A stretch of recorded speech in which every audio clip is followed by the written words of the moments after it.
أعوذ بالله من الشيطان الرجيم بسم الله الرحمن الرحيم إن الذين قالوا ربنا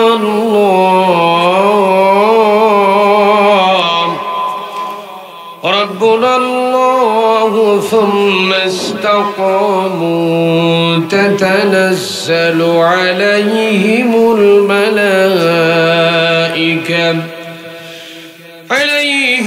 الملائكة ألا تخافوا ولا تحزنوا وأبشروا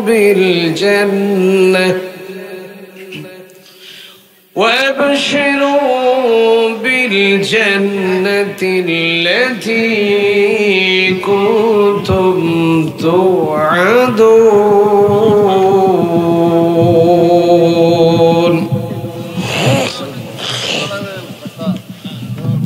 صدق الله العظيم.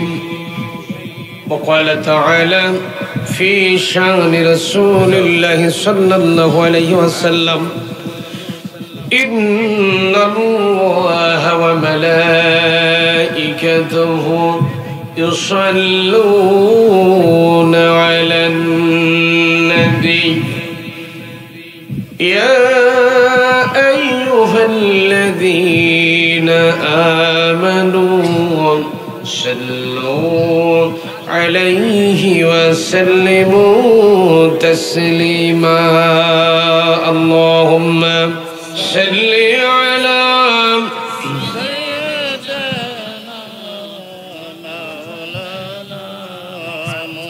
وعلى آل سيدنا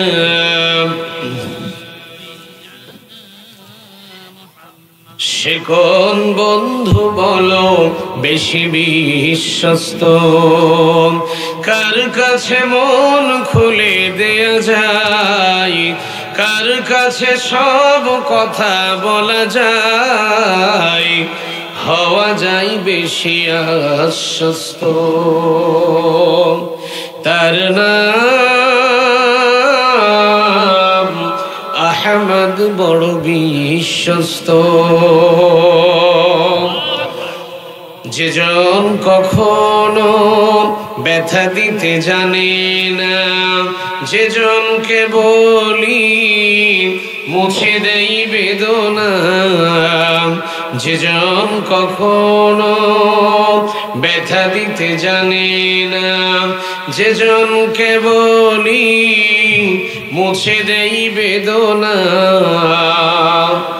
হৃদয়ের হাহাকার আপন করে নিতে আর কার বুক এত প্রশস্ত। তার নাম আহমদ বড় বিশ্বস্ত। সে কোন বন্ধু বলো বেশি বিশ্বস্ত, কার কাছে মন খুলে দেয়া যায়, কার কাছে সব কথা বলা যায়, হওয়া যায় বেশি আশ্বস্ত। তার নাম আহমদ বড় বিশ্বস্ত। মহানবী বলে তারে কেউ বা ডাকে, আমি ডাকি প্রিয়তম। মহানবী বলে তারে কেউ বা ডাকে, আমি ডাকি প্রিয়তম। সে আমার ধ্যান ভালোবাসা প্রেম মধুময় মনোহর স্বপ্ন সম। যেজন করুণার অনুপম উপমা, যার মতো মরমী কোথাও আর মেলে না। যেজন করুণার অনুপম উপমা, যার মতো দরদি কোথাও আর মেলে না। রাঙিনায় আবাদ করে দিতে আর কার বুক এত প্রশস্ত, তার নাম আহমদ বড় বিশ্বস্ত।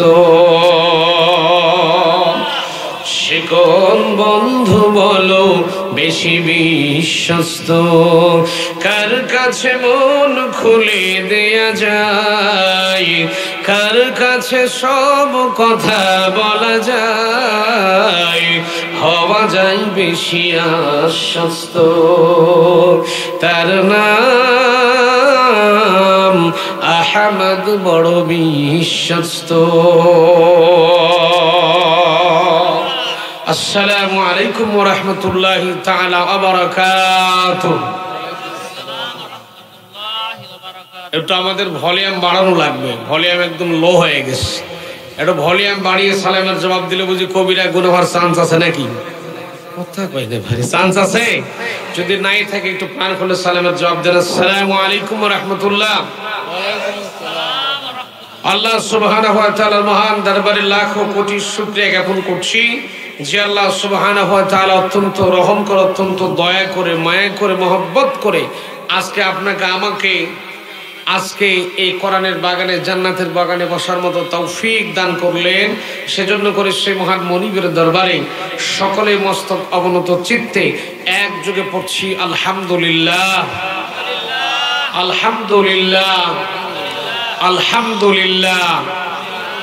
লাখ দরুদ এবং সালাম পড়ছি বিশ্ব মানবতার মুক্তির দূত, মানবতার বন্ধু মুহাম্মদুর রাসূলুল্লাহ বলেন সাল্লাল্লাহু আলাইহি সাল্লাম। সকলে একটু পড়েন রব্বানা লাকাল হামদ হামদান কাসীরান তাইয়্যিবান মুবারাকান ফীহি ইয়া রাব্বি লাকাল হামদু কামা ইয়ানবাগি লিজালালি ওয়াজহিকা ওয়া আযীম সুলতানিকা। আমরা প্রশংসা করলাম কার? একটু আস্তে বলেন কার? হাঁটার সময় প্রশংসা করব কার? খাওয়ার সময় কার? চলার সময় কার? যাওয়ার সময় কার? মানুষের কাছ থেকে জোর করে চান্দাবাজি করার সময় কার? ও শয়তানের প্রশংসা করে হলে ওই কাম করাই লাগবে না, কি করে? কথা বলে না। পৃথিবীতে আল্লাহ কোরআন দিয়েছেন শুধু নামাজ, রোজা, হজ, যাকাত করার জন্য নয়। কোরআন আল্লাহ দিয়েছেন সামগ্রিক জীবন বিধানের নাম হচ্ছে কোরআনে কারীম। যেরকম সুবহানাল্লাহ। আল্লাহ খালি নামাজের কথাই বললেন, রোজার কথাই বললেন, হজ করার কথাই বললেন, আর আমরা দুনিয়াতে ব্যবসা বাণিজ্য, যাকাত, ব্যবসা বাণিজ্য, দোকানদারি, আরো কিছু গোষ্ঠী শুদ্ধা যেগুলো করবো আমাদের নিজেদের বানানো আইন দিয়ে নাকি? মানে এটা আল্লাহর আর দরকার নাই। খালি তোমরা আমার কোরআন দিয়ে নামাজ পড়ো, রোজা করো, হজ করো, যাকাত দাও, আর ইচ্ছা মতো গোষ্ঠী শুদ্ধা যা খুশি তাই করো নাকি? কোরআনে শোনেন, ছোট্ট একটা কথা বলি, দুঃখজনক হলো সত্য। কাদিয়ানীরা কাফের, এটা সারা দুনিয়ার সব আলেম ফতোয়া দিয়েছে কাদিয়ানীরা কাফের। কাদিয়ানীরা কোরআনের মাত্র 4টা অক্ষর অস্বীকার করেছে। কয়টা? গোটা আয়াত অস্বীকার করে। নামাজ পড়ে, রোজা করে, হজ করে, যাকাত দেয়, গোষ্ঠী শুদ্ধ যা আছে সব করে। তারপরেও কাদিয়ানীরা মরলে কোথায় যাবে? কথা রেসপন্স করেন না কেন? কথা পালস বোঝেন না? কোন জায়গায় যাবে? কাদিয়ানীরা নামাজ পড়ে, ভালো করে কথাগুলো শোনেন, ভালো করে শোনেন। কাদিয়ানীরা নামাজ পড়ে, রোজা করে, হজ করে, যাকাত দেয়, ইসলামের যা আছে সব করে, কিন্তু একটা বিধান মানে না। আল্লাহর নবী মুহাম্মদ রাসূলুল্লাহ সাল্লাল্লাহু আলাইহি ওয়াসাল্লাম যে খাতাম, খা হামজা তা মিম, মানে 4টা মানে খতম, খাতামান নবিয়্যিন। আল্লাহর নবী মুহাম্মদ রাসূলুল্লাহ সাল্লাল্লাহু আলাইহি ওয়াসাল্লাম যে খাতামুন নবীন, শেষ নবী, এই জিনিসটা কাদিয়ানীরা মানে না। এই একটা জিনিস না মানার কারণে কাদিয়ানীরা যত মরবে সব কোন জায়গায় যাবে? জাহান্নামে। এবার চিন্তা করেন, কাদিয়ানীরা যদি একটা আয়াতের একটা পাঠ, গোটা আয়াত না, একটা পাঠ, একটা অংশ, কয়েকটা অক্ষর না মানার কারণে জাহান্নামে যাবে, আর আপনি আর আমি দুনিয়ার স্বার্থ হাসিল করার জন্য কোরআনের কত আয়াত অস্বীকার করি একমাত্র আল্লাহই ভালো জানে। তাহলে আমরা তো একবারে জাহান্নামের জান্নাতের টিকিট কেটে বসে আছি নাকি? আমরা যে নামাজ পড়ি, রোজা করি, হজ করি, যাকাত দিই, তার আমরা জান্নাতে যাবো না? কথা একটু বোঝা লাগবে। আল্লাহ বলেছেন ইসলাম বাদ দিয়ে তুমি যেই কামই করো ওটাই আমি আল্লাহ বাতিল বলে ঘোষণা দিলাম, ওটাই বাতিল। এই যে আমার মামা আয়াত পড়ে ফেলছে। আল্লাহ রাব্বুল আলামিন বলেন আমান ইয়াবতাগি গায়রাল ইসলামি দীনান ফালাই ইউকবালা মিনহু ওয়া হুয়া ফিল আখিরাতি মিনাল খাসিরিন।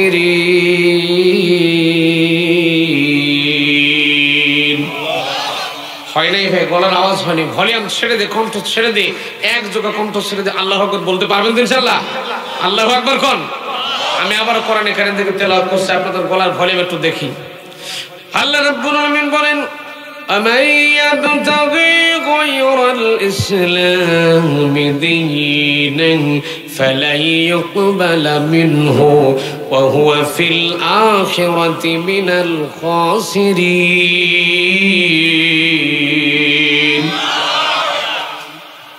প্রিয় ভাইরা আমার, আল্লাহ রাব্বুল আলামিন বলেন আমান ইয়াবতাগি গায়রাল ইসলামি দীনান ফালাই ইউকবালা মিনহু। আল্লাহ রাব্বুল আলামিন বলেন ওয়া মান এবং মান মানে ইয়াবতাগি মান অনুসরণ করলো গায়রাল ইসলামি, ইসলামকে বাদ দিয়ে যদি কোনো মানুষ অনুকরণ করলো, ইসলামকে বাদ দিয়ে যেটা করলো, আল্লাহ বলেন ইসলামকে বাদ দিয়ে তুমি যেটাই করো না কেন, ফালাই ইউকবালা মিনহু। ইউকবাল এটা মুজারের শব্দ। মুজারের শব্দটাকে যখন কোনো লাং শব্দ চলে আসে, আরবির গ্রামাটিক্যাল রুলস অনুযায়ী অর্থটা হয়ে যায় কখনোই হবে না। আল্লাহ বলেন ইসলামকে বাদ দিয়ে তুমি যেটাই করো না কেন, আমি আল্লাহ তোমার কোনোটাই কোনো কিছু গ্রহণ করবই না, করবই না। হার রসই দেওয়া আছে করবই। আল্লাহ বলেন কখনোই করব না, করব না। তারপরে শেষ করে নেওয়ার সেন্টেন্স কিন্তু এখনো শেষ হয়নি। আল্লাহ জানাচ্ছেন করবই না। তারপর আল্লাহ বলতেছেন ওয়া ফিল আখিরাতি মিনাল খাসিরিন, করবই না। কিন্তু যে মানুষগুলা কোরআনকে বাদ দিয়ে ইসলামকে বাদে জীবন পরিচালনা করলো, জীবনের দৈনন্দিন কাজকর্ম করলো, কোরআন পড়লো, কোরআন দিয়ে নামাজ পড়লো, রোজা করলো, হজ করলো, যাকাত দিল, কিন্তু কোরআনের আইন মানলো না, কোরআন দিয়ে ব্যবসা করলো না, বাণিজ্য করলো না, কোরআনের আইন দিয়ে বিচার করলো না, ফয়সালা করলো না, আমি আল্লাহ বলতেছি যে মানুষগুলা কোরআন দিয়ে নামাজ পড়লো, রোজা করলো, হজ করলো, যাকাত দিল, সব কিছু করলো, কিন্তু কোরআনের আইন প্রতিষ্ঠা করার কাজ করলো না, কোরআনের বিচার যারা করলো না, যত কিছুই করুক না কেন আমি আল্লাহর কাছে ওদের কোনো আমল কবুল হবে না। ওয়া ফিল আখিরাতি মিনাল খাসিরিন। এবং ওই লোকগুলা কিয়ামতের ময়দানে আল্লাহর আদালত আসামির কাঠগড়ায় দাঁড়ায় যাবে। তাহলে জীবনের শুরু থেকে শেষ পর্যন্ত আল্লাহর কোরআন মেনে নেওয়ার দরকার আছে না নাই?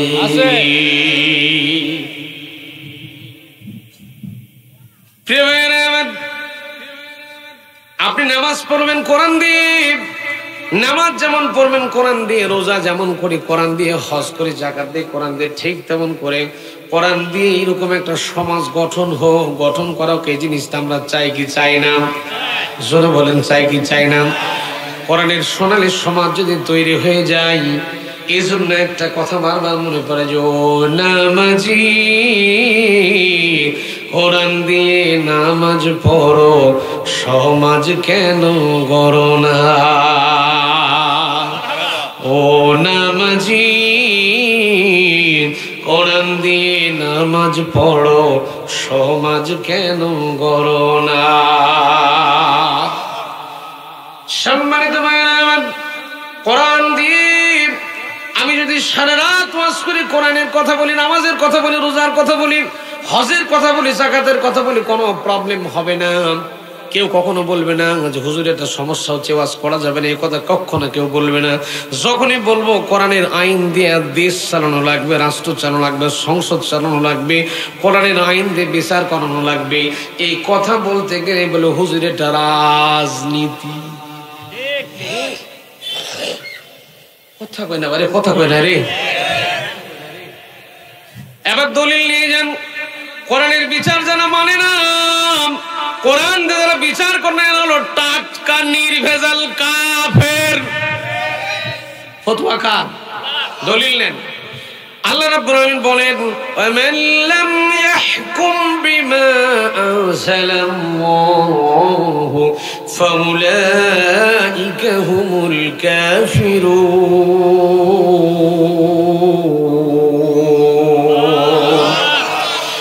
আল্লাহ বলেন ওয়া মানে এবং মান মানে যে লাম ইয়াহকুম আমার দেওয়া যে হুকুম এই কোরআনুল কারীম নামক সম্পদে বিধান আমার দেওয়া যে কোরআন আমি আল্লাহ দিয়েছি এই কোরআন দিয়ে যারা বিচার ফয়সালা করে না আমি আল্লাহ জানাই দিতেছি তোমরা বাংলাদেশের মানুষ তোমরা বাংলাদেশের আদমশুমারিতে নির্বাচনের খতিয়ানের মধ্যে নামের সামনে মোহাম্মদ শব্দ লাগাতে পারো আমি আল্লাহ বলতেছি কোরআন দিয়ে যারা বিচার করে না এরা নির্ভেজাল নিশ্চিত কাফের কথা কি বোঝা যায় ভাইয়েরা আমার এই জন্য করে কোরআনের সমাজকে প্রতিষ্ঠা করার জন্য সমাজে কাজ করার দরকার আছে না নাই কোরআনের আইন যারা চায় না কোরআনের আইনের পক্ষে যখন কথা বলা হয় তখন বলে আস্তে করে পাশ কেটে চলে যায় এইরকম মানুষ সমাজে দু চারটা আছে না নাই আল্লাহ বলেন কোরআনের কথা যখন বলা হবে যারা পাশ কেটে চলে যাইতে চাইবে কোরআনের আইনের কথা বললে যারা পাশ কেটে চলে যেতে চাই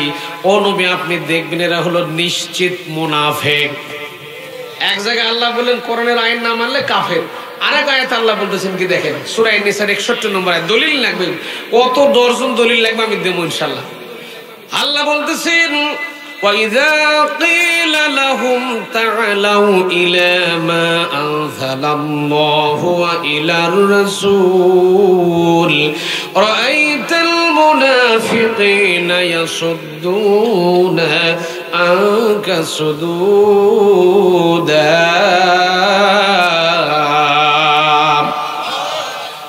প্রিয় ভাইরা আমার আল্লাহ রাব্বুল আলামিন বলেন ওয়াইদা কিলা লাহুম তাআলাউ আমার নবীকে আল্লাহ উদ্দেশ্য করে বললেন নবী হে আপনি যখন তাদেরকে ডাক দেবেন তুমি তো নামাজ পড়ো রোজা করো হজ করো যাকাত দাও সব ঠিকঠাক মতো করো তাহলে আসো ইদা কিলা লাহুম তাদেরকে যখন বলা হবে আসো কিলা লাহুম তাদেরকে বলা হবে লাহুম তাদেরকে তাআলাউ আসো ইলা মান সাল্লাল্লাহ আল্লাহ যে বিধান নাজিল করে দিয়েছেন আসো আসো এই বিধানের দিকে আসো নামাজ পড়বে দেখবেন রোজা করবে হজ করবে যাকাত দেবে সব ঠিকঠাক আছে যখন বলবে আসো আল্লাহর আইনের দিকে আসো নবীর দলের দিকে আসো তখন হে নবী আপনি দেখবেন মুনাফিক যারা হবে আস্তে করে আপনার লাইন থেকে কেটে বিদায় হবে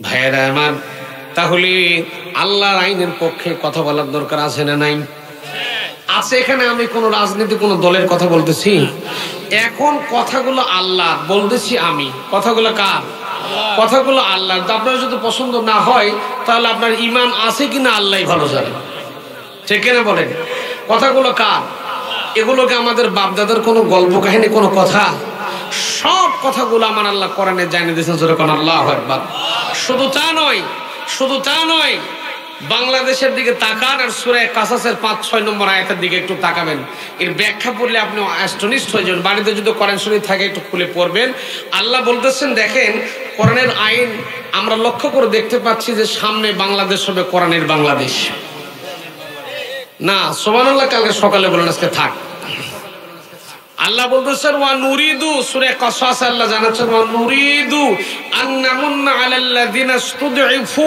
ফিল আরদ আল্লাহ বলেন যাদেরকে দুর্বল করা হয়েছিল মারা হয়েছিল জেল দেওয়া হয়েছিল জুলুম করা হয়েছিল হত্যা করা হয়েছিল ফাঁসি দেওয়া হয়েছিল জেল জুলুম হামলা মামলা এবং দুর্বল করে রাখা হয়েছিল একটা নির্দিষ্ট দলের লোকজনকে ওদেরকে বলতেছেন আল্লাহ বলতেছেন যে নির্দিষ্ট একটা দলকে দুর্বল করে রেখেছিল ফিল আরদে জমিনে আমি আল্লাহ ইচ্ছা করলাম গোটা দুনিয়ার গোটা দেশের নেতৃত্ব দুর্বল দলের হাতে আমি আল্লাহ নিজে হাতে উঠাইয়া দিব তো আস্তে কোন সুবহানাল্লাহ এখন দলিল নেন সূরা কাসাস আল্লাহ বলতেছেন অনুরিদু আন্নামুন্না আলাল্লাযিনা ইসতুদঈফু ফিল আরদি ওয়া নাজআলাহুম আইম্মাতাও ওয়া নাজআলাহুমুল ওয়ারিসিন প্রিয় ভাইরা আমার আল্লাহ বলেন ওই দেশের মানুষগুলাকে যারা দুর্বল করে রেখে দিয়েছিল, নির্দিষ্ট একটা দলের লোকজনকে, দুর্বল দলের লোকজনকে দুর্বল করে রেখে দিয়েছিল। এই দুর্বল দলের লোকজনকে তারা জেল দিত, জুলুম করত, মারত, হত্যা করত, ফাঁসি দিত, জেল জুলুম হত্যা মামলা একটা একটা করে শেষ করে দিত। আল্লাহ বললেন ওই দলের যারা থাকবে আমি আল্লাহ ইচ্ছা পোষণ করলাম ওই দলের মানুষগুলোর হাতে গোটা দেশের ক্ষমতা আমি আল্লাহ নিজে তুলে দেব। তাহলে আল্লাহ ইচ্ছা পোষণ করলেন যে দুর্বল দলের মানুষদের হাতে আমি আল্লাহ দেশের ক্ষমতা তুলে দেব। ওই আল্লাহ আছে না নাই? সে আল্লাহর উপরে আপনাদের ভরসা আছে তো নাকি? ইস্তেকামাত আছে তো নাকি? আজকে আমার সাবজেক্ট হলো ইস্তেকামাত, আল্লাহর উপরে ভরসা করা, এবং পাশাপাশি রব সম্পর্কে কিছু কথা বলবো ইনশাআল্লাহ। আল্লাহ যদি সে তৌফিক দান করে বলেন আমিন। আমিন। প্রিয় ভাইরা আমার, আমি আপনাদের সামনে খুব বেশি ভূমিকায় নিতে যাচ্ছি না, শর্টলি, একেবারে শর্টকাটে আলোচনা শেষ করবো ইনশাআল্লাহ। আল্লাহ জানাচ্ছেন সূরা হামিম সাজদার মধ্যে, আল্লাহ বলছেন সুন্দর করে, আল্লাহ জানাচ্ছেন আমি আপনাদের সামনে রব শব্দের কিছু পরিচয় তুলে ধরবো এবং কিছু সার নির্যাস কথা কয়েকটা বের করার চেষ্টা করবো ইনশাআল্লাহ। আমার সাথে একটু আয়াতে কারিমের সময় একটু আমার সাথে তিলাওয়াত করুন। আউযুবিল্লাহ বিসমিল্লাহ পারেন তো নাকি? কথা কই না পারেন। তো আউযুবিল্লাহ বিসমিল্লাহ আমার সাথে সবাই একটু পড়েন। আউযু বিল্লাহি মিনাশ শাইতানির রাজিম। বিসমিল্লাহির রাহমানির রাহিম। ইন্নাল্লাযীনা ক্বালু ربنا الله ثم استقاموا تتنزل عليهم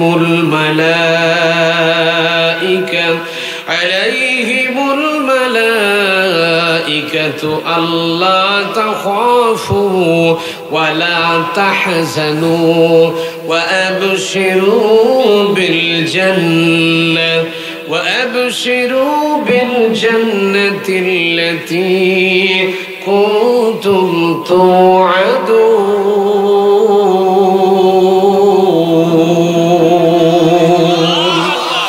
صدق الله العظيم। বিতাড়িত মুরতাদ শয়তানের ওয়াসওয়াসা থেকে পানাহ চেয়ে নিয়ে পরম করুণাময় আল্লাহ সুবহানাহু ওয়া তাআলার নামে আলোচনা শুরু করছি। আমার কথাগুলো বুঝতেছেন তো নাকি? সূরা হামিম সাজদার আয়াত নম্বর 30, আয়াত নম্বর 30, এই 30 নম্বর আয়াতে কারিমা থেকে কিছু আলোচনা করব ইনশাআল্লাহ। এখানে ইস্তেকামাত অর্থাৎ আমাদের একমাত্র অবিচলতার সাথে দাঁড়িয়ে থাকা লাগবে আল্লাহর উপরে ভরসা করে। কার উপরে? আমরা ভরসা করব কার উপরে? ভরসা না করে ভরসা করব কার উপরে? আল্লাহর উপরে ভরসা করব। এখান থেকেই আমি কিছু কথা বলবো ইনশাআল্লাহ। আল্লাহ তাআলা মুমিনদের সম্পর্কে আল্লাহ বলতেছেন, বেঈমান কাফের মুরতাদ যারা তাদেরকে আল্লাহ বলেনি, আল্লাহ বলতেছেন ইন্নাল্লাযীনা ক্বালু রাব্বুনাল্লাহ। ইন্না মানে নিশ্চয়, আল্লাযীনা মানে যে বা যারা, ইন্নাল্লাযীনা ক্বালু বলবে নিশ্চয়, যে বা যারা বলবে ক্বালু রাব্বুনাল্লাহ, আল্লাহ আমার রব। আল্লাহ আমার কি? রব। কথা কয় না, আল্লাহ আমার কি? যারা বলবে আল্লাহ আমার রব, রব্বুনাল্লাহ, আল্লাহ আমার রব, সুম্মা ইসতাকামু, তার উপর এই কথার উপরে অবিচলতার সাথে দাঁড়িয়ে থাকবে। জেল জুলুম, হামলা মামলা, ফাঁসি, কষ্ট, দুঃখ, দুর্দশা যা কিছুই আসুক না কেন, আল্লাহ আমার রব, এই কথার উপর যারা দাঁড়িয়ে থাকবে, আল্লাহ বলতেছেন এই কথার উপর যদি দাঁড়িয়ে থাকতে পারো, আমি আল্লাহ ওয়াদা করলাম, আমি আল্লাহ তোমার জন্য ফেরেশতা পাঠাই দেব। তোমাকে সাহায্য করার জন্য আমি আল্লাহ ফেরেশতা নাজিল করব। তাতানাজ্জালু আলাইহিমুল মালাইকা, আমি আল্লাহ তোমার কাছে ফেরেশতা পাঠাবো। ফেরেশতা আসবে দুইটার সময়। কয়টার সময়? দুইটার সময় ফেরেশতা আসবে। তাফসীরে খাজেন মুফাসসির লিখছেন যে 1 নম্বরে ফেরেশতা আগমন করে বান্দা যখন বিপদগ্রস্ত হয়ে যাবে, বান্দা মানুষ যখন বেকায়দায় পড়ে বিপদগ্রস্ত হয়, সাহায্য চাই কার কাছে? কার কাছে? দুনিয়ার কেউ সাহায্য করতে পারেন, একমাত্র পারেন তিনি কে? আল্লাহ পাক সাহায্য করতে পারেন। মানুষ যখন বেকায়দায় পড়ে সাহায্য চাই কার কাছে? আমার প্রিয় ভাইয়েরা, কান খুলতে হবে। আল্লাহ রাব্বুল আলামিন বলেন ইন্নাল্লাযীনা ক্বালু রাব্বুনাল্লাহ, নিশ্চয় যারা আমি আল্লাহকে রব বলে স্বীকৃতি দেবে, তারপরে কি করবে? সুম্মাস্তাকামু তাতানাজ্জালু আলাইহিমুল মালাইকা, আলামিন বলেন আমাকে রব বলে মেনে নেওয়ার পরে ওই কথার উপরে যদি দাঁড়িয়ে থাকতে পারে, আমি আল্লাহ পাক ওই মানুষগুলোর জন্য আরো আজিম থেকে তাদের জন্য ফেরেশতা নাজিল করে দেব। এক নম্বরে ফেরেশতা নাজিল করার সময় হলো বান্দা যখন মুমিন বান্দা যখন ইমানদার বান্দা যখন বিপদগ্রস্ত হয়ে যাবে, বান্দা কারো কাছে সাহায্য চায় না, বান্দা সাহায্য চায় কার কাছে? জোরে বলেন কার কাছে? আর মুমিনদের বিপদ আপদ একটু বেশি হয়। যারা মুমিন বান্দা দেখবেন ইমান যাদের দুর্বল, ইমান যাদের সবল, তারা কখনো বিপদে পড়লে দুনিয়ার আল্লাহ ছাড়া কারো কাছে সাহায্য চায় না, এবং এই বিপদে পড়লেও কখনো বিপদগ্রস্ত হলেও কখনো আল্লাহ ছাড়া কারো কাছে যায়ও না। আর যারা দুর্বল ইমানদার এরা চিন্তা করে গোষ্ঠীর শুদ্ধ আমি নামাজ পড়ি, রোজা করে, হজ করি, দুনিয়ার বিপদ খেলে আমারই আল্লাহ আমাকে ছাড়ার কাউকে দেখেন না, আছে না নাই? আর মুমিন যারা হয়ে যাবে তারা চিন্তা করে আল্লাহ আমার উপর পরীক্ষা করতেছে। আল্লাহ রাব্বুল আলামিন বলেন ওয়ালানাবলুওয়ান্নাকুম বিশাইইম মিনাল খাউফি ওয়াল জু'i ওয়া নাকসিম মিনাল আমওয়ালি ওয়াল আনফুসি ওয়াস সামারাত ওয়া বাশশিরিস সাবিরিন। আরেকটু জোরে কোন আল্লাহু আকবার। প্রিয় ভাইরা আমার, আল্লাহ রাব্বুল আলামিন বলেন মুমিন বান্দা যারা হয়ে যাবে, ইমানদার যারা হয়ে যায়, এরা বিপদ আপদ যত কিছু আসুক না কেন, আল্লাহ বলেন বান্দারে মুমিন বান্দা তোমার উপর আমি বালা মুসিবত দেব, বিপদ আপদ আসবে, তোমার ফসল নষ্ট করে দেব, ফলমূল নষ্ট করে দেব, দুঃখ দেব, দুর্দশা দেব, যন্ত্রণা দেব, ক্ষুধা দেব, দারিদ্রতা দেব, অভাব দেব, অনটন দেব। তারপরেও যদি তুমি আমি আল্লাহর উপরে ইস্তেকামাত থাকতে পারো, অবিচলতার সাথে দাঁড়িয়ে থাকতে পারো, আমি আল্লাহ জানাই দিতেছি আমি আল্লাহ তোমার সাথে আছি। প্রিয় ভাইরা আমার, আল্লাহ রাব্বুল আলামিন বলেন এক নম্বরে আল্লাহকে যে রব বলে মেনে নেবে, এক নম্বরে আল্লাহ সাহায্য করবেন বিপদের সময়ে, আর দুই নম্বরে আল্লাহ রাব্বুল আলামিনের ফেরেশতা দিয়ে আল্লাহ সাহায্য করবেন মৃত্যুর সময়ে। আমরা যখন মরণের কোলে ঢলে পড়ব, দুনিয়াতে আমাদের কেউ সাহায্য করতে পারবে না। পারবে? আপনি আমি যখন মৃত্যুর কোলে যখন ঢলে পড়ব, যত কিছু হোক না কেন, দুনিয়ার জীবনে যত বড় বাহাদুর হই না কেন, মরণের কোলে যখন ঢলে পড়ব, দুনিয়াতে কেউ কিন্তু আমাকে আর সাহায্য করতে পারবে না। অথচ আল্লাহকে যদি রব বলে মানতে পারি, রব বলে যদি মেনে নিয়ে যদি দুনিয়া থেকে যেতে পারি, আমার প্রিয় ভাইয়েরা, তাহলে ফেরেশতা চলে আসবে, তাতানাজ্জালু আলাইহিমুল মালাইকা। আল্লাহ বলতেছেন যদি আমাকে রব বলে মেনে নিতে পারো, আর এই কথার উপরে যদি অবিচলতার সাথে দাঁড়িয়ে থাকতে পারো, তোমার কোনো টেনশন লাগবে না, করা লাগবে না, কোনো চিন্তা করা লাগবে না। আমি আল্লাহ রব্বুল আলামিন তোমাকে মৃত্যুর বিছানায় তোমার জন্য সুসংবাদ নিয়ে আমি আল্লাহ ফেরেশতা পাঠিয়ে দেব। কেমন সুসংবাদ? আপনি যখন মৌতের কোলে গেছেন, আমার কথা কি শুনতেছেন? মৃত্যুর বিছানায় যখন গিয়েছেন, ঠিক ওই সময় ফেরেশতা চলে আসবে। আসার পরে দেখবেন মানুষ যখন মৃত্যুবরণ করে, ঠিক ওই সময় চোখগুলা কিন্তু বড় বড় হয়ে যায়। দেখেন দেখেন এরকম চোখগুলো বড় বড় হয়ে যায়। আল্লাহ পাক বলতেছেন বান্দারে, মুসলিম শরীফের একটা হাদিসে এসেছে, মৃত্যুর সময় ফেরেশতা চলে আসবে। কাছে আসার পরে বান্দাকে বলবে, এই আল্লাহর বান্দা তুমি কাঁদো কেন, টেনশন করছো কেন? টেনশন করার দরকার নাই। আল্লাহ তাখাফু ওয়ালা তাহজানু, চিন্তা করো না, ভয় করো না, টেনশন করো না। ওয়াবশিরু বিল জান্নাতিল্লাতী কুনতুম তুআদুন। হে আল্লাহর বান্দা, এই যে দেখো জান্নাত, খেয়াল করেন, ফেরেশতা জান্নাত তুলে আনবে, আনার পরে বলবে, হে আল্লাহর বান্দা তুমি চিন্তা করতেছো কেন? আল্লাহ তাখাফু ওয়ালা তাহজানু, চিন্তা করো না, ভয় করো না, কিচ্ছু চিন্তা করার কারণ নাই। ওয়ালা তাহজানু ওয়াবশিরু, এই যে সুসংবাদ, এই যে দেখো জান্নাত দেখো। ওয়াবশিরু বিল জান্নাতিল্লাতী কুনতুম তুআদুন, আল্লাহ যে ওয়াদা তোমাকে দিয়েছিলেন, তুমি যদি আল্লাহর প্রতি দাঁড়িয়ে থাকতে পারো, তাহলে আল্লাহ তোমাকে জান্নাত দান করবেন। এই যে দেখো জান্নাত দেখো, তোমার মরতে দেরি, জান্নাতের মধ্যে ঢুকতে তোমার আর দেরি হবে। বান্দা মৃত্যুর কোলে তখন ওই জান্নাত দেখতে দেখতে বান্দা জান যে কখন কবজ হয়ে গেছে, বান্দা মোটু উঠির পাবে না। আল্লাহু আকবার। এরকম মৃত্যু আমরা চাই কি চাই না? চান তো নাকি আমার প্রিয় ভাইরা?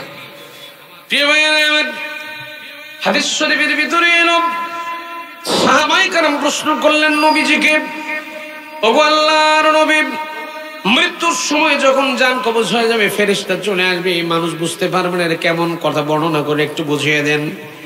আল্লাহর নবী ডাকতে বলেন, সাহাবীরা রেগে, ছোট্ট বাচ্চা কাচ্চাকে যখন মায়েরা বুকের দুধ পান করায়, ছোট্ট বাচ্চাদেরকে জনম দুঃখের মা যখন বুকের দুধ যখন পান করায়, ছোট্ট বাচ্চারা দুধ পান করতে করতে কখন যে মায়ের বুকে ঘুমিয়ে যায়, বাচ্চা কিন্তু মোটেও টের পায়, বাচ্চা মোটেও টের পায় না।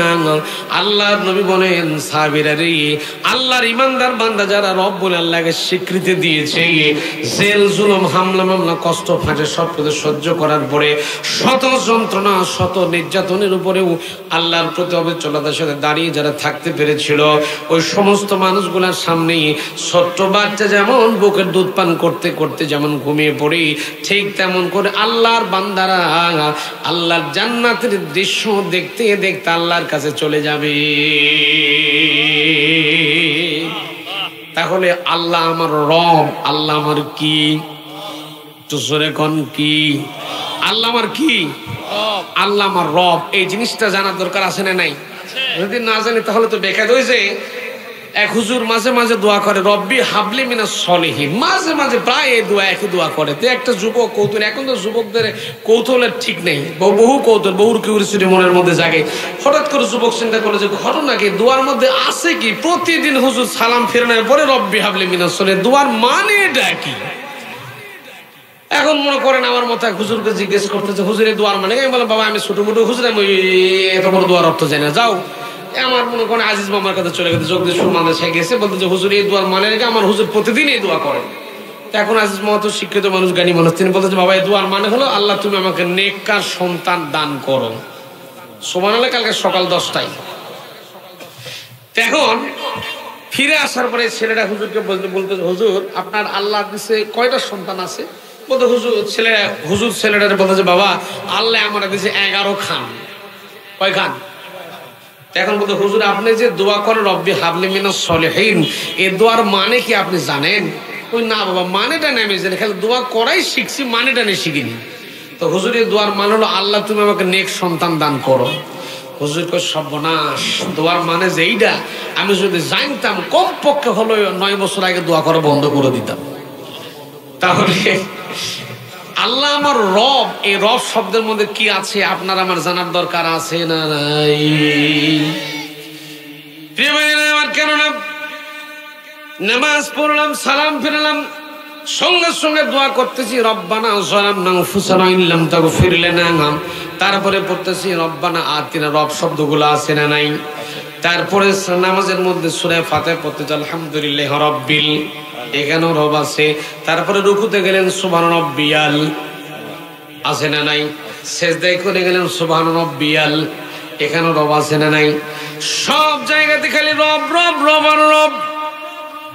রুহের জগতে যখন আমরা ছিলাম, আমরা যখন আল্লাহর কাছে ছিলাম, রুহের জগতে ছিলাম, তখন আমরা ছিলাম আল্লাহ রাব্বুল আলামিন আমাদের জিজ্ঞেস করেছিল আলাস্তু বিরাব্বিকুম, এখানেও রব, এখানেও রব শব্দ দেওয়া আছে। তাহলে সব জায়গায় খালি রব রব আর রব, একটু লক্ষ্য করেন। সম্মানিত ভাইরা আমার, রুহের জগতে রব, আলাস্তু বিরাব্বিকুম রব, রুহের জগতে রব। 2 নম্বরে কোরআনে কারীম আল্লাহ রাব্বুল আলামিন নাজিল করলেন, প্রথম যে আয়াত আল্লাহ নাজিল করে দিয়েছেন সে আয়াতটা ছিল ইকরা বিসমি রাব্বিকাল্লাযী, এখানেও রব। তারপরে প্রথম সূরা যেটা আল্লাহ নাজিল করেন সূরা ফাতিহা, আমরা পড়তে থেকে আলহামদুলিল্লাহি রাব্বিল আলামিন, এখানেও রব আছে না নাই? তারপরে কোরআনে কারীমের শেষ সূরার দিকে চলে যান, কুল আউযু বিরাব্বিন, এখানেও রব আছে না নাই? তারপরে মরে যাবেন, মরার পরেও রব। কবরের মধ্যে যখন রেখা আসবে, প্রথম প্রশ্ন মান, এখানে রব আছে না নাই? তাহলে কয়টা হলো? সব জায়গায় রব টোটালি পেলাম 5 জায়গায়। 1 নম্বরে রুহের জগতে রব, 2 নম্বরে প্রথম আয়াতে রব, 3 নম্বরে প্রথম সূরায় রব, 4 নম্বরে শেষ সূরায় রব, লাস্টে কবরের মধ্যে জোরে রাখা তখনও রব। জোরে কোন আল্লাহু আকবার। সব জায়গায় রব। তাহলে রব পেলাম 5টা জায়গায়, মোটামুটি 5 জায়গায় আমরা রব পেয়েছি। আমার প্রিয় ভাই, তাফসীরে কাবিরের মধ্যে পাওয়া গেল রব শব্দের অর্থ হচ্ছে যে 19টা, তার মধ্যে সবচেয়ে রবের এই 19টা অর্থকে সামারাইজ করলে পাওয়া যায় 5টা। কয়টা? এখন এই 5টা রব সম্পর্কে কয়েক মিনিট কথা বলে আমি মঞ্চ থেকে বিদায় নেব ইনশাআল্লাহ। খুব গুরুত্ব সহকারে কথা বলে একটু সময় লাগবে আপনাদের। 1 নম্বর রব শব্দের মানে হলো সৃষ্টিকর্তা, খালিক, সৃষ্টিকর্তা। আমাদের সৃষ্টিকর্তার নাম কি? একটু আস্তে বলেন কি? 1 নম্বর রব মান হলো সৃষ্টিকর্তা। 2 নম্বর রব শব্দের মান হলো রিজিক দাতা। 3 নম্বর রব শব্দের মান হলো বিধান দাতা, আইন দাতা। সুবহানাল্লাহ বলবেন না? 4 নম্বর রব শব্দের মানে হলো মাবুদ। 5 নম্বর রব শব্দের মানে মালিক। এবার আসেন একটু আস্তে আস্তে করে শর্টকাটে একটু বোঝাবার চেষ্টা করি। 1 নম্বর রব শব্দের মানে হলো সৃষ্টিকর্তা। এখন আমাদেরকে কে তৈরি করেছেন বলেন? কথা বলেন না কেন? আমাদের আল্লাহ তৈরি করেছেন, এতে কোনো সন্দেহ আছে? যারা বললেন না তাদের মধ্যে চিন্তা ভাবনা আছে অন্য কেউ বানাতেও, এরকম সন্দেহ আছে নাকি? আমাদের কারো সন্দেহ নেই। আমাদের একমাত্র রব হচ্ছেন আমাদের মালিক আল্লাহ। আল্লাহু আকবার। তিনি আমাদের অনেক সুন্দর করে তৈরি করেছেন। এত সুন্দর মুখে আবার এত সুন্দর আকৃতি দিয়ে আল্লাহ তৈরি করেছেন। আল্লাহু আকবার। আল্লাহ বলতেছেন যে আমি মানুষকে পৃথিবীর সবচেয়ে শ্রেষ্ঠ সৌন্দর্য দিয়ে আমি আল্লাহ মানুষকে বানিয়েছি। সুবহানাল্লাহ। শর্টকাটে যেহেতু টাইম আমার কম, শর্টকাটে বলে আমি আলোচনার মধ্যে যাবো ইনশাআল্লাহ। 1 নম্বর রব শব্দের মান হলো সৃষ্টিকর্তা, মানে স্রষ্টা। সুবহানাল্লাহ পড়েন। তাহলে যিনি সৃষ্টি করেছেন তার গোলামি আমাদের করার দরকার আছে না নাই? যিনি সৃষ্টি করেছেন, সৃষ্টি করার পরেই প্রথম কাম হলো তাকে খাওয়ানো। ঠিক না? আচ্ছা, বিয়ে যখন করি, বিয়ে করার প্রথম কাম, বিয়ে করার পরের দিন বউ খাওয়ান লাগে না? এ কথা কন না কেন? খাওয়ান লাগে তো নাকি? এখন 2 নম্বর রব শব্দের মান হলো রিজিক দাতা। এখন আমাদেরকে রিজিক কে দেয়? না অন্য কেউ দেয়? প্রিয় ভাইয়েরা আমার, 1 নম্বর রব শব্দের মানে হলো সৃষ্টিকর্তা। 2 নম্বর রব শব্দের মানে হলো রিজিক দাতা। আল্লাহ অসংখ্য রিজিক দিয়েছেন আমাদেরকে। ইন্না রাব্বাকা ইয়াবসুতুর রিজকা লিমান ইয়াশা। আল্লাহ রাব্বুল আলামিন বলেন, বান্দারে আমি তোমাকে অগণিত অফুরন্ত নিয়ামত দিয়ে রিজিক দিয়ে, অফুরন্ত রিজিক দিয়ে তোমাকে আমি ভরপুর করে দিয়েছি। আমার প্রিয় ভাইয়েরা, মেডিকেল সায়েন্স সহ করেন এবং বিজ্ঞান করেন টু বিজ্ঞান আলোচনা করলে পাওয়া যায়। লক্ষ্য করেন এই পৃথিবীতে আল্লাহ রাব্বুল আলামিন 32 প্রকার গোশতকে মানুষের জন্য হালাল করে দিয়েছে। 450 প্রকার মাছকে আল্লাহ মানুষের জন্য হালাল করে রেখে দিয়েছেন।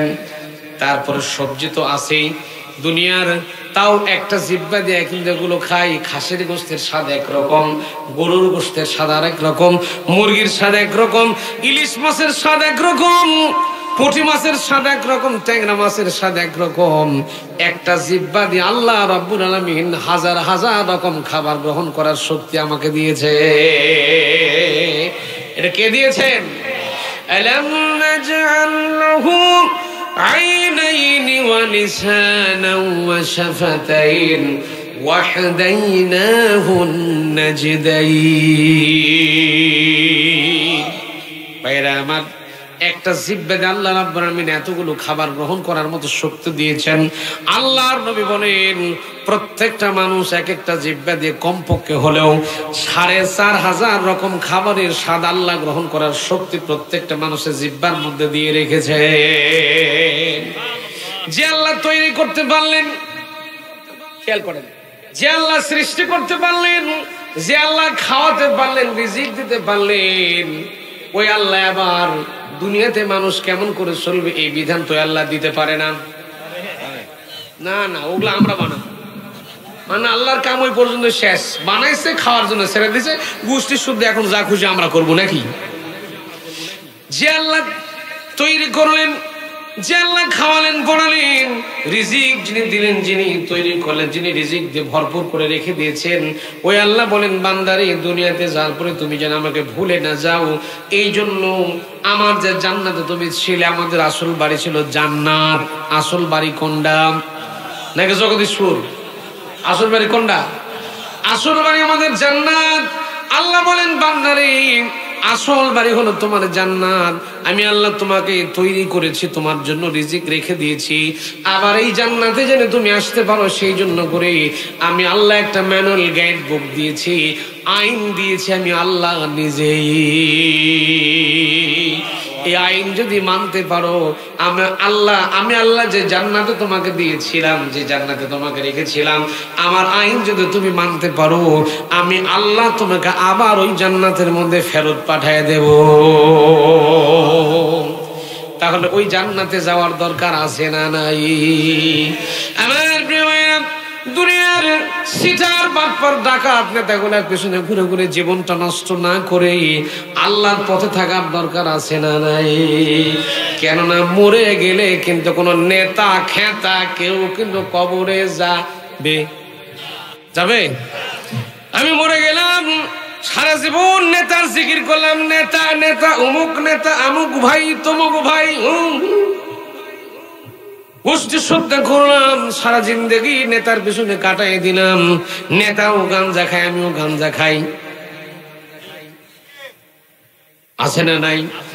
এইরকম করে জিন্দেগি নষ্ট করে দিলাম, মরে গেলাম। কবরের মরার পরে সারা জীবন নবীর দলের বিরুদ্ধে চলেছি, নবীওয়ালা মানুষকে কষ্ট দিয়েছি, দাড়িওয়ালা টুপিওয়ালা মানুষদের দেখলেই কষ্ট দিয়েছি, এদেরকে এক একটা দলের ট্যাগ লাগিয়ে দিয়ে চলেছি, ইসলামপন্থীদের কষ্ট দিয়েছি, ইচ্ছা মতো কষ্ট দিয়েছি। এখন যখন মরে গেলাম, মরে যাওয়ার পরে বলা হচ্ছে বিসমিল্লাহি ওয়ালা মিল্লাতি রাসূলিল্লাহ। কবরের মধ্যে এই দোয়া পড়েন আপনারাও কন। এখন যে সিটার মরে গেল, যে সিটার সারা জীবন রিলিফের গম মেরে খেলো, বিধবা ভাতার বয়স্ক ভাতার টাকা মেরে খায়, বিধবা ভাতার টাকা যারা মেরে দিল, বয়স্ক ভাতার একটা কাট করতে যে সিটার ৩,০০০ ৪,০০০ করে টাকা নিল, এই সিটার যখন মরে গেল, আমি আপনার মতো হুজুরকে বিসমিল্লাহি মিল্লাতি রাসূলিল্লাহ বলে দলের মধ্যে দিয়ে আসলাম। এই সিটারকে বলতেছি নবীর দলের মধ্যে দিয়ে গেলাম। এখন বলেন তো দেখি, সারা জীবন নবীর দলের বিরুদ্ধে চলেছে, এই সিটার যখন মরে গেছে, এই মরা পচা লাশ আমার নবীর না বুঝি খুব ঠেকা পড়ে গেছে। কথা কি বোঝা যায়? প্রিয় ভাইয়েরা, তাহলে রব শব্দের ১ নম্বর মানানো সৃষ্টিকর্তা, রব শব্দের ২ নম্বর মানানো রিজিক দাতা, রব শব্দের ৩ নম্বর মানে হলো আইন দাতা। আইন নামক কোরআন আল্লাহ দিয়েছেন, কোরআন নামক দৌলত আল্লাহ আমাদেরকে দিয়েছেন। আমাদের আসল বাড়ি হলো জান্নাত। আসল বাড়ি কোনটা? জোরে কোন না কোনটা? আসল বাড়ি জান্নাত। ওই জান্নাতে যেন আমরা যেতে পারি, এই জন্য কোরআন আল্লাহ রাব্বুল আলামিন আমাদের জন্য আইন দিয়েছে। এই আইন যদি আমরা ফলো করে, আইন যদি মেনে চলতে পারি, তাহলে আল্লাহ জান্নাতে তুলে দেবেন। আল্লাহ রাব্বুল আলামিন জানাচ্ছেন, ফামান তাবিআ হুদায়া ফালা খাউফুন আলাইহিম ওয়ালা হুম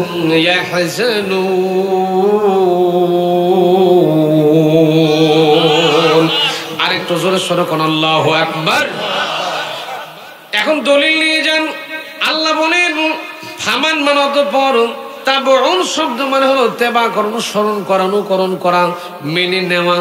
তাবউন শব্দের অনেকগুলো অর্থ আমি পেয়েছি, তার মধ্যে মোস্ট ইম্পর্টেন্ট গুরুত্বপূর্ণ শব্দ যেটা পেয়েছি সেটা হলো দেখে দেখে চলা।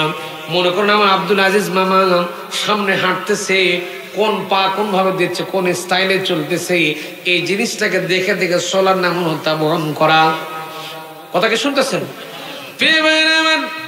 যারা তাবে করবে, ইত্তেবা করবে, কোরআন যারা মেনে চলতে পারবে, এই কোরআন যারা মেনে চলতে পারবে, আল্লাহ বলেন ফালা খাউফুন আলাইহিম ওয়ালা হুম ইয়াহজানুন। ওই মানুষগুলোর জন্য কোনো ভয় থাকবে না, আর তাদের জন্য কোনো রকম কোনো চিন্তাও নাই। তাহলে আপনি নবীর জীবনের শুধু একটা পাঠ নিয়েছেন, নবী নামাজ পড়েছেন, নবী রোজা করেছেন, নবী হজ করেছেন, যাকাত দিয়েছেন, একটা পাঠ আপনি নিয়েছেন। নবী যে 10টা বছর মদিনাতে কোরআন দিয়া রাজনীতি করেছেন, এই জিনিসটা আপনি বাদ দিয়ে বসে আছেন। চিন্তা করতেছেন ওই রাজনীতি ফাজনীতি ওগুলা খারাপ মানুষের কাম, ভালো মানুষের ওগুলা কাম না। ভালো মানুষ যদি না যায়, এই চেয়ারটা যদি ভালো মানুষ দখল করতে না পারে, তাহলে সিটার বাটপার চোর আর ডাকাতেরা চেয়ার কিন্তু ঠিকই দখল করবে। আর এই কথাগুলা বলতে গেলে হুজুর খারাপ। চেয়ার কি বসে থাকবে কারোর জন্য? আপনি চিন্তা করছেন না আমি ওগুলা আমি ভালো মানুষ, আমি ওগুলো রাজনীতি ফাজনীতির মধ্যে যাবো না। আরে ভাই, পয়গম্বর ইউসুফ আলাইহিস সালামের নাম শুনেছেন আপনারা? কথা কয় না ভাই, কথা কয় না, নাম শুনেছেন? ইউসুফ নবী এত সৌন্দর্য আল্লাহ ইউসুফ নবীকে দিয়েছিলেন। গোটা দুনিয়া তৈরি করার পর আল্লাহ, গোটা পৃথিবী তৈরি করে আল্লাহ সৃষ্টি জগৎকে দুই ভাগে ভাগ করলেন, সৌন্দর্যকে দুই ভাগে ভাগ করলেন। এক ভাগ সৌন্দর্য দিয়ে আল্লাহ পাক ইউসুফ নবীকে তৈরি করলেন, আর এক ভাগ সৌন্দর্য দিয়ে গোটা দুনিয়া বানালেন, আর এক ভাগ সৌন্দর্য আল্লাহ ইউসুফ আলাইহিস সালামকে তৈরি করেছিলেন। সুবহানাল্লাহ। ইউসুফ আলাইহিস সালাম এত সুন্দর ছিলেন দেখতে, এত সুন্দর ছিলেন, তিনি যখন কোনো খাবার খেতেন, খাবারগুলা পেটের মধ্যে যত, মুখ দিয়া গলা দিয়া পেটের মধ্যে যত খাবারগুলো স্পষ্ট দেখা যেত। সুবহানাল্লাহ বলেন। সেই ইউসুফ আলাইহিস সালাম মিশরের অর্থ মন্ত্রণালয় পরিচালনা করেছিলেন। সুবহানাল্লাহ বলবেন না? চিন্তা করতে, নবী মানুষ অর্থমন্ত্রী, কাম দেখে ঠিক। প্রিয় ভাইয়েরা আমার, লক্ষ্য করেন, ইউসুফ আলাইহিস সালাম অর্থ মিনিস্ট্রি, অর্থ মন্ত্রণালয়ের মতো একটা মন্ত্রণালয়, চারটিখানি কথা না, সবচেয়ে গুরুত্বপূর্ণ অর্থ মন্ত্রণালয়, খাদ্য মন্ত্রণালয়, গুরুত্বপূর্ণ মন্ত্রণালয়, এই মন্ত্রণালয়গুলি ইউসুফ আলাইহিস সালাম চালিয়েছেন। বলেন সুবহানাল্লাহ। নবী সুলাইমান আলাইহিস সালামের কথা শুনেছেন আপনারা? গোটা দুনিয়ার বাদশাহী পরিচালনা করেছেন। যখন আল্লাহু আকবার। আল্লাহর নবী মুহাম্মদ রাসূলুল্লাহ সাল্লাল্লাহু আলাইহি সাল্লাম রাষ্ট্র পরিচালনা করেছিলেন, তিনি ছিলেন রাষ্ট্রপতি। সুবহানাল্লাহ বলবেন না? তিনি দেশ চালিয়েছিলেন, রাষ্ট্র চালিয়েছিলেন কি দিয়ে? যখন আমরা কোরআনের কথা বলি যে ভাই যে যাই করেন না কারণ আসেন কোরআনের দিকে আসেন, কোরআনের কথা বলি, কোরআন দিয়ে রাজনীতি করি, কোরআন দিয়ে রাষ্ট্র পরিচালনা করি, কোরআনের আইন প্রতিষ্ঠা করি, এই কথা যখন বলতে যাই তখন আর হুজুরকে ভালো লাগে না, কথা বলে না।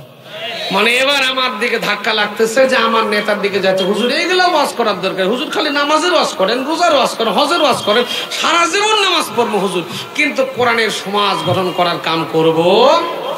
এখন কোরআনের সমাজ গঠন করার কাম যারা করবে না, আল্লাহর আইন, 3 নম্বর রব শব্দের 3 নম্বর মানে হলো আইন দাতা। আল্লাহ যে কোরআন নামক একটা আইন দিয়েছেন, এই আইনটি খালি মসজিদ আর মাদ্রাসার মধ্যে ফেলে রাখার জন্য দিয়েছেন নাকি? কথা বলেন দেখেন, এই আইন দিয়ে এই সংসদ ভবন যেন চলে, এই আল্লাহর কোরআন নামক সম্পদ দিয়ে সারা দুনিয়া যেন চলে, এই জন্য আল্লাহ কোরআনে কারীম নামক সম্পদ দিয়েছেন। সুবহানাল্লাহ। আমি সূরা নিসার 61 নম্বর আয়াত দিয়ে দলিল দিয়েছি।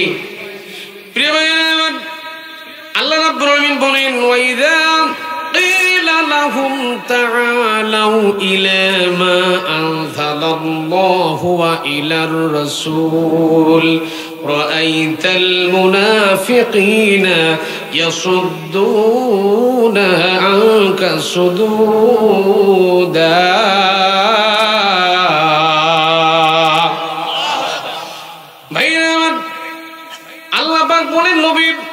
যখন আপনি মানুষকে ডাকবেন, আসো নামাজ তো পড়ো, রোজা করো, হজ করো, যাকাত দাও, আসো আসো আল্লাহর দ্বীনের দিকে আসো, আল্লাহর আইনের দিকে আসো, আল্লাহর কোরআনের দিকে আসো, আল্লাহর আইন প্রতিষ্ঠা করার কাজ করার জন্য আসো, নবীর দলের দিকে যখন আসো, এই কথা যখন বলা হবে, হে নবী আপনি দেখবেন, রাআইতা শব্দের মানে হলো দেখা, হে নবী আপনি দেখবেন, রাআইতাল মুনাফিকিনা ইয়াসুদ্দুনা আনকা সুদুদা, হে নবী আপনি দেখবেন মুনাফিক যারা হবে রাস্তে করে আপনার কাছ থেকে সটকে চলে যাবে। এরকম পাবলিক বাংলাদেশে আছে না নাই? আমার প্রিয় ভাইরা, লক্ষ্য করলে বোঝা যায় অনেক রকম মানুষ আছে, এরকম সমাজে আছে। আল্লাহর আইন প্রতিষ্ঠিত হোক এই জিনিসটা সমাজের মানুষ চায়, অনেক মানুষ চায় না। কোরআনের আইন প্রতিষ্ঠা করার কথা বললে তাদের অ্যালার্জি শুরু হয়ে যায়। আমার ভাইরা, কোরআনের আইন দিয়ে বিচার করাই লাগবে, এটা হলো ফরজ। কি দলিল নিয়েছেন? হাদিস শরীফে আল্লাহর হাবিব বলছেন, মান ক্বালা বিহি সাদাকা ওয়া মান হাকামা বিহি আদালা ওয়া মান আমিলা বিহি উজিরা। আল্লাহর হাবিব বলেন, কোরআন দিয়ে যে কথা বলে সে সত্য কথা বলে, কোরআন দিয়ে যে বিচার করে সে ইনসাফপূর্ণ ন্যায় বিচার করে। আর যারা ন্যায় বিচার করে, কোরআন দিয়ে যারা বিচার করে, আমি আল্লাহ তাদেরকে জান্নাতুল ফেরদাউস দান করে দেবো। যখন আল্লাহু আকবার। কোরআন দিয়ে যদি কোনো বিচার করা হয় তাহলে কি কোনো পক্ষপাতিত্ব থাকে? কথা বলেন, থাকে? কোনো পক্ষপাতিত্ব থাকে না। আল্লাহর নবীরা যে বিচার করেছিলেন কোনো পক্ষপাতিত্ব রেখেছিলেন? কোরআনের চাইতে শ্রেষ্ঠ বিচারের কিতাব পৃথিবীতে আর কিছু হতে পারে?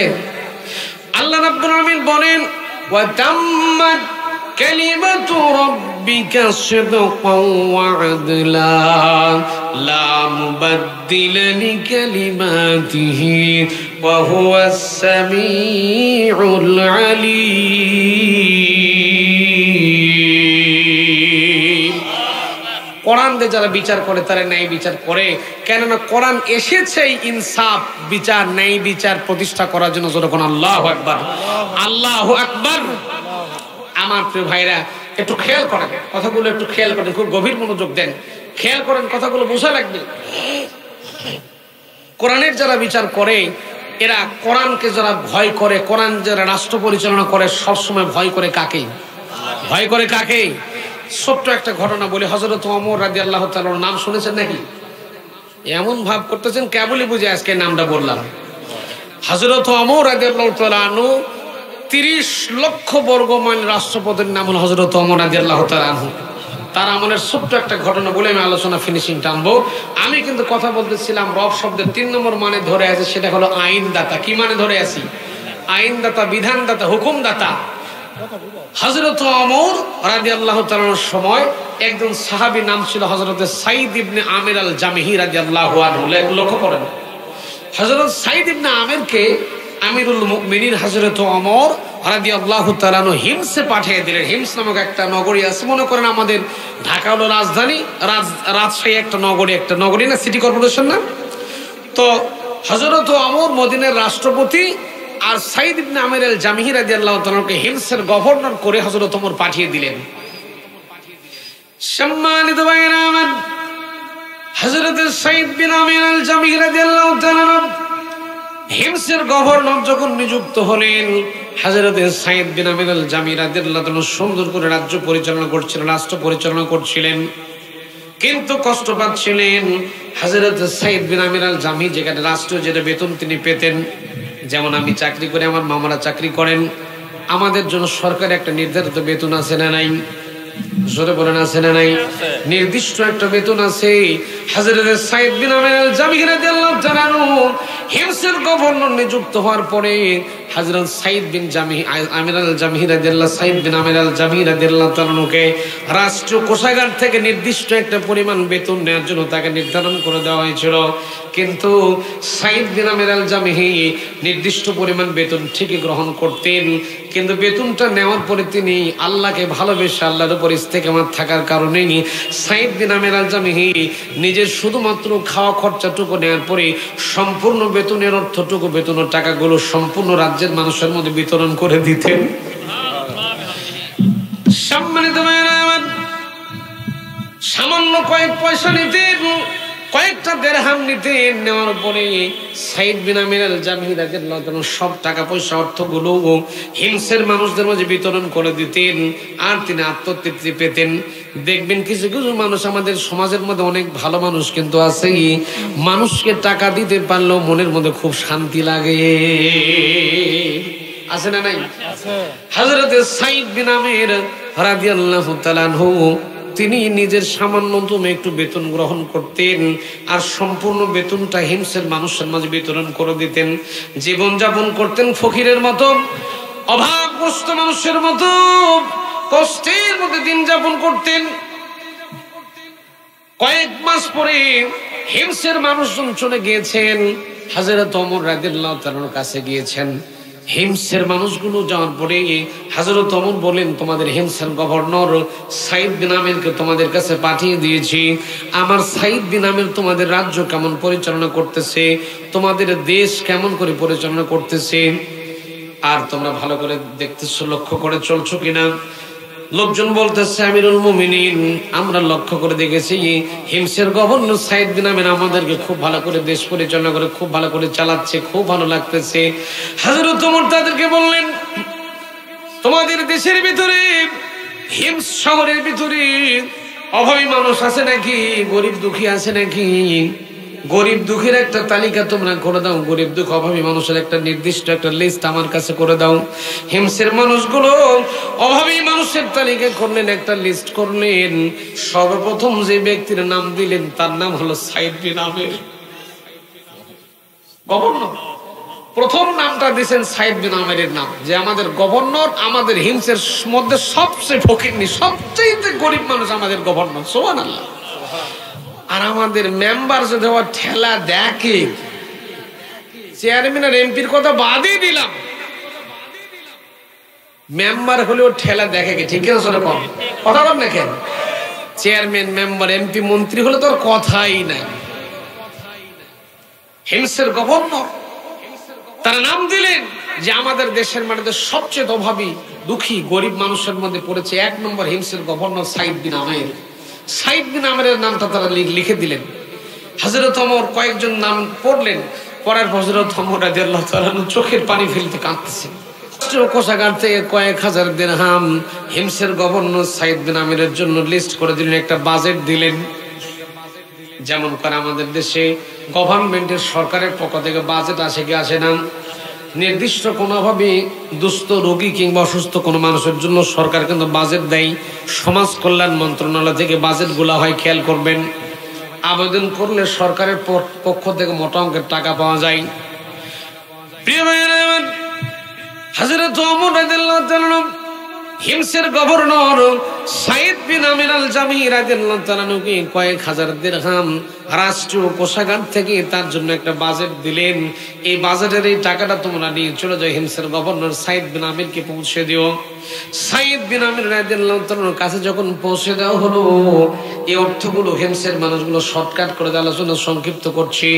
আমার প্রিয় ভাইয়েরা, এই অর্থগুলো নিয়ে গিয়ে হিমসের গভর্নর সাইদ বিন আমির আল জামিহি রাদিয়াল্লাহু তাআলার কাছে যখন পৌঁছে দেওয়া হলো, সাইদ বিন আমির আল জামিহি হযরত ওমর চিঠি লিখেছেন আর টাকাগুলো তাকে দিয়েছেন। বলছেন, সাইদ বিন আমির রে, সরকারিভাবে রাষ্ট্রীয় কোষাগার থেকে তোমার অভাব দুঃখের কথা আমি শুনলাম, তোমার কষ্টের কথাগুলো শুনেছি, তোমার জীবন পরিচালনা করতে অনেক কষ্ট হচ্ছে। এই জন্য করে আমি ওমর তোমার জন্য কিছু রাষ্ট্রীয় কোষাগার থেকে কিছু অর্থ বরাদ্দ দিয়েছি। এই অর্থগুলো তুমি গ্রহণ করবে, তুমি তোমার জীবনটা পরিচালনা করবে, খুব ভালোভাবে একটু চলার চেষ্টা করবে। এই চিঠি পেলেন, অর্থগুলো পেলেন, টাকাগুলো পেলেন। টাকা পয়সা অর্থ পাওয়ার পরে হযরতে সাইদ বিন আমির আল জামি রাদিয়াল্লাহু তাআলা কান্না জোরে দিলেন। এবার অর্থ সম্পদগুলো, দিরহামগুলো নিয়ে গিয়ে চিঠি, হযরত ওমরের চিঠি আর টাকা পয়সাগুলো সহ স্ত্রীর কাছে গেলেন, বউয়ের কাছে গেলেন। আমাদের সবার কাছে কিন্তু পরামর্শ আমরা করি, শেষ পরামর্শ কিন্তু বউয়ের কাছে ঠিকই করি, ঠিকই পরামর্শ করি। আমার প্রিয় ভাইরা, সাইদ বিন আমির আল জামিহি রাদিয়াল্লাহু তাআলা আনহু এবার যখন হযরত ওমরের চিঠিটা দেখাচ্ছেন, স্ত্রীকে চিঠি দেখাচ্ছেন আর কাঁদতেছেন, অর্থগুলো দেখাচ্ছেন, দিরহামগুলো দেখাচ্ছেন আর চিঠি দেখাচ্ছেন, ডাকতে বললেন, বিবিহীন আমার আখিরাত বুঝে শেষ হয়ে গেছে। কেননা হযরত ওমর রাদিয়াল্লাহু তাআলা আমার জন্য রাষ্ট্রীয় কোষাগার থেকে আমার জন্য অর্থ বরাদ্দ দিয়েছে, এই জন্য আমার বুঝি অর্থ, আমার আখিরাত বুঝে শেষ হয়ে গেল। আমার খুব কষ্ট হচ্ছে, এই রাষ্ট্রীয় কোষাগারের টাকাগুলো তো আমি গ্রহণ করতে পারি না। স্ত্রী পরামর্শ দিল, গভর্নর সাহেব টেনশন করার দরকার নাই, হযরত ওমর যে অর্থগুলো আপনার জন্য বাজেট দিয়েছে, হযরত ওমর যে অর্থগুলো আপনার জন্য দিয়েছে, সমস্ত টাকা পয়সাগুলো আনার পরে আপনি সব টাকাগুলো হিমসের মানুষের মধ্যে সবগুলো সুষ্ঠুভাবে বিতরণ করে দেন, সব দিয়ে দেন, তাহলে তার টেনশন করা লাগবে না, টেনশন ফ্রি হয়ে যাবেন আপনি। হযরতে সাইদ বিন আমির আল জামি রাদিয়াল্লাহু তাআলা তাই করলেন, টাকা পয়সাগুলো গ্রহণ করলেন। নেওয়ার পরে সব টাকা যা দিয়েছেন হযরত ওমর তাকে দিয়েছিলেন যে একটু ভোগ বিলাস করো, একটু গাড়ি করো, বাড়ি করো, ঘোড়া করো, উট করো, দুম্বা করো, ভালো করে জীবনযাপন করো। আচ্ছা বলেন, আমার দেশের সরকার যে আমাকে 10 লাখ টাকা দেবে, যত বলে হুজুর এসেছেন দেখো, ঠিক না বলেন? হিমসের গভর্নরকে হযরত ওমর দিয়েছেন যে সাইদ ইবনে আমির আল জামিহি, তোমাকে টাকাগুলো দিলাম, তুমি তোমার নিজের জীবন পরিচালনা করার জন্য ব্যয় করো, এগুলো রাষ্ট্রীয় কাজে ব্যয় করার দরকার নেই। দেখেন কেমন নেতা ছিলেন আর কেমন আল্লাহর আইন মেনে নিয়েছিলেন। আর আমাদের নেতাদের কাছে যখন 1 কোটি টাকার বাজেট আছে, যমুনার ব্রিজ পার হতে 50 লাখ টাকা শেষ। কথা কই না রে, কথা কই না রে, ওদের পকেটের মধ্যে আগেই ঢোকে। যমুনার ব্রিজ পারে কোনো মতো যদি নওগাঁ পর্যন্ত আসো, আরো 30 লাখ টাকায় সিটার বাটপার ছোটরা লুটপাট করে খায়, ঠিক না বলেন? 1 কোটি টাকার একটা ব্রিজের বাজেট দিয়েছে সরকার, এই সিটার বাটপার চোর ডাকাতের কাছে আসতে আসতে নওগাঁ পর্যন্ত আসতে 1,80,00,000 টাকায় গায়ে 20 লাখ টাকা দিয়ে ব্রিজ তৈরি হয়। কথা বলে না, ওই 1,80,00,000 টাকা যখন চলে যায়, 1 কোটি টাকার ব্রিজ যখন 20 লাখ টাকা দিয়ে তৈরি হয়, তখন ওই ব্রিজ তখন আল্লাহর ওলিরা সুন্দর করে রডের বদলে বাঁশ দিয়ে তৈরি করে। কথা কর না কে? ওই ব্রিজ যখন বাঁশ দিয়ে তৈরি হয়, এই জগদীশপুর থেকে চাপাডাল যাতে যখন ওই ব্রিজ পাওয়া যায়, দেখবেন একজন সাইকেল লেগেছে, ব্রিজ ভেঙে ওই ভাঙ্গা ব্রিজের তলে মরে পড়ে আসে। এই সবে আল্লাহর ওলির অবদান। কথা কর না কে? কথা কি ভিত্তিহীন? তাহলে দেখেন ইসলামী রাষ্ট্র কেমন ছিল, আল্লাহর আইন কেমন মেনে নিয়েছিলেন। নিজের বেতন তো দিতেনি, হযরত ওমর দিয়েছেন যে তুমি একটু নিজের জীবন পরিচালনা করে, সেই টাকা পাওয়ার পরে সঙ্গে সঙ্গে সব টাকা হিমসের মানুষকে ডেকে ডেকে মানুষকে বিতরণ করে দিয়েছে। জোরে বলেন আল্লাহু আকবার। হিমসের গভর্নর হযরত সাইদ বিন আহমেদ ওই আগে যা অবস্থা সে অবস্থায় দাঁড়িয়ে গেছে। হযরত ওমর চিন্তা করলেন, দেখি আমি একটু ঘুরে ঘুরে দেখি। আমার কথা শুনতেছেন আপনারা? জি জি। হযরত ওমর রাদিয়াল্লাহু তাআলা চিন্তা করলেন, আমি একটু ঘুরে ঘুরে দেখি। আচ্ছা, আমাদের দেশের এখন যে উপদেষ্টা, প্রধান উপদেষ্টা ডক্টর ইউনূস যদি চিন্তা করে যে দেখি রাজশাহী আছে, রাজশাহীবাসী কেমন আছে একটু দেখি, রাজশাহীর যে বড় লিডার ডিআইজি ডিসি এসপি এরা কেমন আছে একটু খোঁজ করে দেখি, দেখতে পারেন না? তিনি যদি চিন্তা করে দেখি, আমি একটু দেখে আছে ঘুরে আছে রাজশাহীর মেয়র সাহেব কেমন আছে একটু দেখি, তার হাল হাবুকে একটু জেনে আসি। দেখেন সম্মানিত ভাইয়েরা, হযরত ওমর রাদিয়াল্লাহু তাআলা হিমসে চলে আসলেন। আসার পরে হিমসের মানুষগুলোকে প্রশ্ন করলেন, হিমসের মানুষ তোমরা কেমন আছো, ভালো আছো না মন্দ আছো? আমার কাছে একটু খুলে খুলে বলো তোমরা কেমন জীবন যাপন করছো। আর তোমাদের যে গভর্নর হিমসের গভর্নর সাইদ ইবনে আমিরকে আমি যে পাঠিয়ে দিয়েছি, এই সাইদ ইবনে আমির তোমাদের কেমন কাজকর্ম করছে, তোমাদের কাজগুলো কেমন করে পরিচালনা করছে, তোমরা তার সম্পর্কে একটু বলো। হিমসের গভর্নর বলেন, আমিরুল মুমিনিন ওমর ফারুক রাদিয়াল্লাহু তাআলা, আমাদের হিমসের গভর্নর সাইদ ইবনে আমির খুব ভালো মানুষ, খুব ভালো মানুষ, খুব ভালো মানুষ, কিন্তু আমরা হিমসের গভর্নর সাইদ ইবনে আমির সম্পর্কে 7টা অভিযোগ আপনার কাছে করতে চাই। কয়টা? এত ভালো হওয়ার পরে অভিযোগ কয়টা? বলতেছি 4টা অভিযোগ করতে চাই। হযরত ওমর বললেন, এত ভালো মানুষ তোমরা বলতেছো, তারপরেও তার সম্পর্কে অভিযোগ দায়ের করছো, তার কারণটা কি? হযরত ওমরকে বললেন, আমরা অভিযোগ দায়ের করবই, আমরা তার সম্পর্কে অভিযোগ দিতে চাই। 1 নম্বর অভিযোগ হলো, হিমসের গভর্নর সাইদ বিন আমির আল জামিহি প্রতিদিন যখন অফিস করতে আসে, অফিস করার জন্য নির্দিষ্ট একটা টাইম আছে না নাই? আমরা চাকরি করি, 10টায় ঢোকা লাগবে, 4টায় বের হওয়া লাগবে, এটা আমাদের চাকরির টাইম। এই 10টার 1 ঘন্টা যদি লেট করি, 11টায় যদি ঢুকি, তাহলে ওই 11টার মধ্যে 1 ঘন্টার বেতন আমার জন্য হারাম হয়ে যাবে।